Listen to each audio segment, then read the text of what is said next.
Habang tumatagal nga ay medyo nakakabisado ko na yung sistema ng pag-a-affiliate at pagla-live ko kaya naman may earnings na.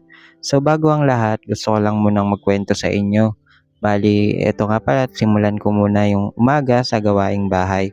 Bali, maaga ako naghugas ng mga plato dahil kagabi nga ay hindi ko na naasikaso dahil masyado ko nga pinupursigi ang pagla-live ko. 3 beses o higit pa sa isang araw kung mag-live ako para naman kahit papano ay mas malaki yung chance na maraming bumili sa mga pinopromote kong item. Nang sa ganun ay magkaroon ako ng komisyon kahit papano. Kahit sabihin mo kasing maliit yung mga komisyon sa mga nabebenta mo, ang importante ay nagkakaroon pa rin ng earnings at kumikita ka pa rin sa malinis na paraan. Hindi man naging successful yung mga pagtitinda ko ng physical store, at least kahit papano dito sa online ay may nakikita akong kita talaga. Mabagal man yung pag-usad pero ang importante ay gumagawa ka ng paraan. Lalo pat sa sitwasyon ko na nandito lang ako sa bahay kaya kailangan ko rin kumilos at umisip ng ibang paraan para magkapera kami at para kumita. Kaya naman sa gabi-gabing pagla-live ko, minsan nga kahit tanghali pa pagkatapos kumain, nagla-live ako. Yung mga maliliit kasi na komisyon, pag pinagsama-sama mo, sobrang laki ng tulong nun. Dahil kahit papano, makakabili rin kami ng mga kailangan namin.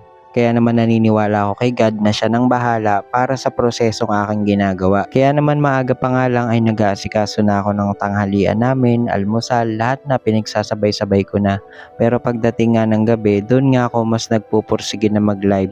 Tapos hindi ko na rin nagagawang hugasan pa yung mga plato at pinagpapabukas ko na nga lang. Wala din namang ipis dito sa amin kaya okay lang naman siguro na itambak ko muna sa gabi yung mga ginamit naming plato para kinabukasan ko na lang siya gagawin para hindi ako masyadong pagod na rin. Talagang nagmumultitask na nga ako sa lahat. Dati kasi kung gumagawa ako ng content, mga 3 hanggang 4 na video para may pondo ako.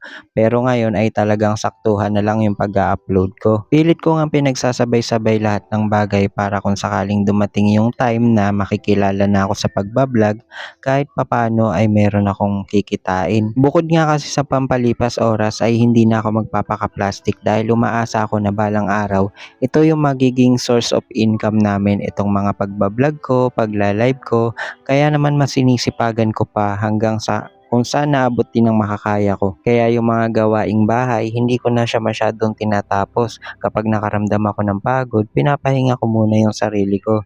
Dahil mahirap naman kapag sobrang sipag natin, tayo naman din yung magkakasakit at mahirap pa naman magkasakit sa panahon ngayon. Kaya ito, pagkatapos namin kumain, naligo muna ako dahil sobrang init din ng panahon at nagsimula na nga ako ulit magbenta. Pwede nyo rin po akong i-follow sa Black App, same name po, si Christopher pa din. Baka sakaling may mga item kayo na magustuhan at mag-check out kayo.